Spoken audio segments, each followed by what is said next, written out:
8 o'clock. Today's on the hour, sponsored by Progressive Insurance. I'm Steve Kathan. Robert F. Kennedy Jr. is a step closer to confirmation as the nation's health secretary after action this morning in a Senate committee. Mr. Chairman, the final total is 14 ayes, 13 nays. With that, the Senate Finance Committee voted to advance the nomination of Robert F. Kennedy Jr. to lead the Department of HHS.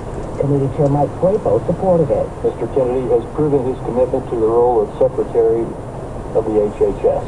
But Senator Raphael Warnock did not. Mr. Robert Kennedy is manifestly unqualified for the job he seeks. Allison Keyes, CBS News, Washington. Later today, there's a committee vote on Tulsi Gabbard, the Trump choice for Director of National Intelligence. China fired back quickly as the U.S. imposed new tariffs, Beijing imposing measures of its own, including tariffs and ordering an antitrust investigation into Google.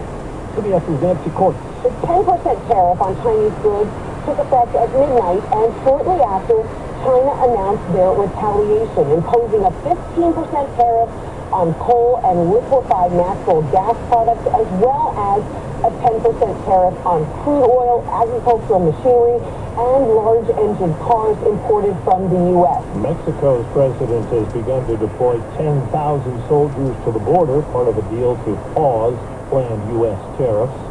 The Justice Department wants information from the FBI today about agents who work Capitol attack cases.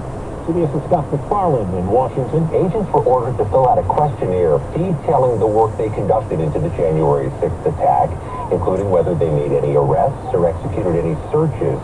It's raising fears there could be a major purge, gutting the agency of the experienced investigators who handled child exploitation cases, gun crimes, counterterrorism. President Trump meets with Israel's prime minister today. CBS's Chris Libzan. Here in Israel, the families and most of society at large are desperate to see more hostages released, many of them crediting Trump for making this deal possible. Overseas, a mass shooting at an adult education center in Sweden. Reporter Warren Bull of our partners at the BBC says 5 people have been shot. One may be the shooter. Conditions are not clear. At just after 12:30 local time, Swedish police were alerted to a possible shooting in Örebro. Loud bangs could be heard at the Risbergska school, with witnesses saying they believed an automatic weapon was being discharged.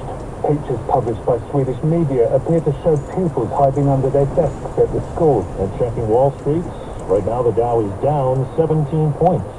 This is CBS News. Well, that's today's news. I didn't hear any good news, did you? I didn't think so. I guess it's all about perspective. The glass is half full. Well, as always, I want to thank you again for coming along with me on these Dash Cam News adventures. You know the drill. Peace, love, and all that hippie jazz. Bye-bye, everybody. It's 52 degrees in Tracy, California.